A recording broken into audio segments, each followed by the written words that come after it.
Hi! Isang magandang araw sa inyong lahat! Maupay na adlaw, haaton nga tanan. Welcome kayo sa aking YouTube channel, ang Madiskarting Waray. Na-miss ko po ang mag-voice over at na-miss ko din po mag-vlog. At sa lahat ng mga nagtataka, bakit kumunti ang aking subscribers? Kasi nga mga kawaray, itong ating YouTube channel ngayon ay bago na. Dahil kasi yung dati kong YouTube channel ay nawala po siya. Hindi ko na na-recover po ang aking YouTube channel. Kaya naman gumawa nilang po ako ng panibago, pero Madiskarting Waray pa rin po ang ating YouTube channel. Pero bago na po ito sa lahat ng mga aking mga subscribers na umabot na po yun ng 90,000 subscribers, pero ngayon 600 subscribers na ulit. Nag-uumpisa ulit tayo mga kawaray. Sana supportahan niyo ulit ako. At dito nga po, dahil gusto ko munang mag-relax. Ako yung parang yung tao na sobrang nalungkot, sobrang na-depress talaga ako mga kawaray. Nawala ako sa focus ko at hindi ko alam kung ano pa ang gagawin ko or ipagpapatuloy ko pa ba yung aking pag-vlog. Ipapatuloy ko pa rin po ba yung ating pag-share sa inyo ng aking mga recipe. Hindi pa ako talaga focus. Nalayo ako dun sa focus na gagawin ko, which is yung ating pagbibigay ng mga ideas para dun sa mga tao na gustong matuto, magluto, na gustong matutong mag-bake, o sa mga nagkakaroon ng ideas kung paano nga ba tayo kumita kahit nasa bahay lang. Kaya ito nga po, nag-exercise muna ako dito mga kawaray kasi gusto kong i-relax. Alam nyo ba na kapag ka nag-exercise ako, nawawala yung iniisip ko, nawawala yung parang mga problema ko saglit sa mga depression ko dahil sa nangyari sa aking YouTube channel. Dahil sobra na po ako talagang nasaktan dahil dun sa nangyari na yon. Alam nyo ba na malaking tulong kasi sa akin yun financially. Tulad ko na nasa bahay lang, na yun lang din po ang inaasahan ko kahit papano. Monthly, mayroon po akong income. At the same time, mayroon po akong inaasahan para dun sa magbibigay ako ng budget para dun sa aking sarili. Syempre, ayokong umasa sa asawa ko, lalong-lalo na kapag bibili ako ng damit, syempre, pangangailangan ko, ayoko na sa asawa ko pa nanggagaling yung pera. Gusto ko, sarili ko, pera ko, kapag bumibili ako ng gamit ko, ng pagkain ko, syempre, gusto kong mag-grocery ng parang pera ko naman. Kasi inisip ko, wow, nakapag-grocery ako ng sarili kong pera, hindi umasa sa asawa ko. Napakasarap napakasarap sa pakiramdam na nag-grocery ka ng sarili mong pera. Although, nandyan yung asawa mo para siyang mag-provide ng pangangailangan ng pamilya niya.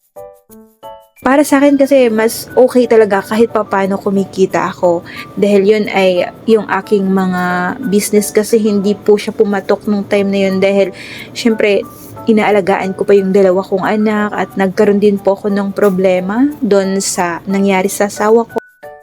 Napakarami kong napagdaan na pagsubok na humabol pa ang ating YouTube channel. Nawala na parang bula, 'di ba? 2024, lahat ng mga pagsubok, patong-patong na po siya guys. Pero nakayanan ko. So, eto na nga, nag-exercise talaga ako dito para mawala yung iniisip ko. Araw-araw po yan. Ang exercise talaga, isa sa dahilan kung bakit na parang nagiging malakas ulit ako. Parang nagpapago ulit ako. At inisip ko, yun ay challenge para sa akin. Sa exercise talaga, sumaya din ako. Hindi lang sa pagpapayat, kundi nagpaparelax din po talaga siya sa ating isipan sa lahat ng ating mga pagsubok na dumating sa buhay ko. So, ito na nga mga kawaray. Kwento ko sa inyo, itong ating recipe na ito ay steam lang po ito. Kaya naman sa mga gustong matuto kung paano mag-bake nito, kung paano lutuin ito, nandito po yan sa aking YouTube channel. In-upload ko na din po ito. At gusto ko na gawin nyo din po itong business. At dito nga po habang nagluluto ako, syempre, exercise na din yan. Masaya lang habang nagpipake ka ng cake. Dapat masaya ka lang para yung niluluto mo ay maging masaya din ang lasa. yung maging masarap din. So, ayan, sa lahat ng mga baguhan pa lang sa aking YouTube channel at gusto pang matuto, lahat ng ating mga video na ito ay nandito po yun. Kung gusto nyo ng kakanin, matuto kayo, ay nandito na din po yan sa aking YouTube channel. At yung iba ay pilit ko pang nire-recover, hinahanap ko para maipost ko dito sa ating bago. At dito nga mga kawaray, sa mga magtatanong kung ano nga ba ang ating icing na ginamit dito. Dito nga po ay gumamit ako ng Everwheat. Ito nga po talaga yung Everwheat na to ay nagkasundo kami sa lasa dahil sobrang sarap niya. Hindi ko na siya nilalagyan ng sugar. Yung gatas na talaga siya. Dahil ayoko ng matamis. Dahil gusto ko kapag kumakain ka, hindi mo na lalasahan yung tamis. Yung parang mayroon kang nilalagay, yung timpla mo lang na para kapag kakainin ng isang tao, wow, mapapa-amaze ka, diba? At dito nga, gumamit po tayo dito ng cup.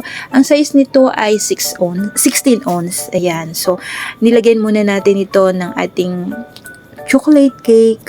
And then, nagpatong tayo ng ating mango. And then, ng ating graham, chocolate ganache sa lahat. Sa bagay kasi lahat ng aking mga videos hindi na yata kompleto. Yung mga pagluluto ko ng kung paano ko lutuin yung chocolate ganache ko. At dito naglalagay tayo ng ating chocolate ganache. Pero napakadali lang naman ang pagluto ng chocolate ganache. Ang gagawin nyo lang ay magpapatunaw lang kayo ng inyong chocolate. And then maglalagay kayo ng konting condensed milk. So yun lang inilalagay ko para medyo masarap yung ating chocolate.